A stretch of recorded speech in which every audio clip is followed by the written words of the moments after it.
ثم نکسوا علی رؤوسہم، پھر الٹا دیے گئے اپنے سروں پر. نکسو کا لفظ جو ہے نون کاف سین سے ہے. نقص کہتے ہیں پاؤں اوپر کر کے سر نیچے کرنے کو، اوندھا ہونا. سر نیچے پاؤں اوپر، سر نیچے پاؤں اوپر کیا معنی رکھتا ہے اپنے اندر؟ پھر وہ الٹا دیے گئے اپنے سروں کے بل، یعنی ان کی مت ماری گئی، ان کی عقل اوندھی ہو گئی.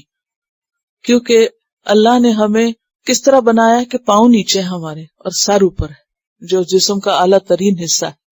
تو جب کوئی انسان شرک کرتا ہے تو گویا اس کی عقل ماری جاتی ہے، وہ اسفل سافلین ہو جاتا ہے، اور وہ ایسے ہی ہے جیسے سر نیچے اور پاؤں اوپر.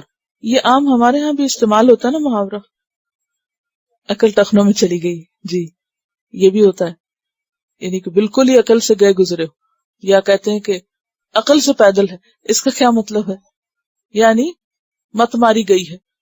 ہمیں یاد ہے کہ جب بچپن میں ہم پوچھتے تھے کہ یہ کام کیسے کریں، جو کہ سمجھ بھی آتا تھا، کر سکتے تھے لیکن جان بوجھ کے، تو کہتے تھے کہ سر نیچے اور پاؤں اوپر کر کے. یعنی جب کسی کو جگانا مقصود ہوتا تھا تو وہ کہتے تھے کہ نہیں سمجھ آتی تو پھر کیا کرو، سر نیچے کرو، پاؤں اوپر کرو تو خود ہی ہو جائے گا کام. یعنی جو بات اتنی سیدھی صاف ہے کہ جو معمولی سی ہے، فوراً سمجھ آنے والی ہے، اس پہ پھر پوچھا جا رہا ہے کہ یہ کیسے ہوگا، یہ کیسے کریں.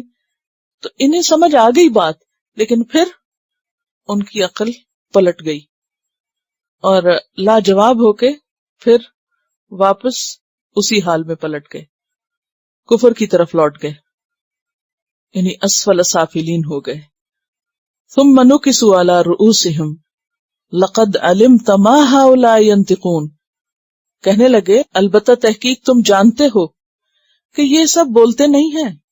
ما ہؤلاء ینطقون، یعنی یہ بول نہیں سکتے.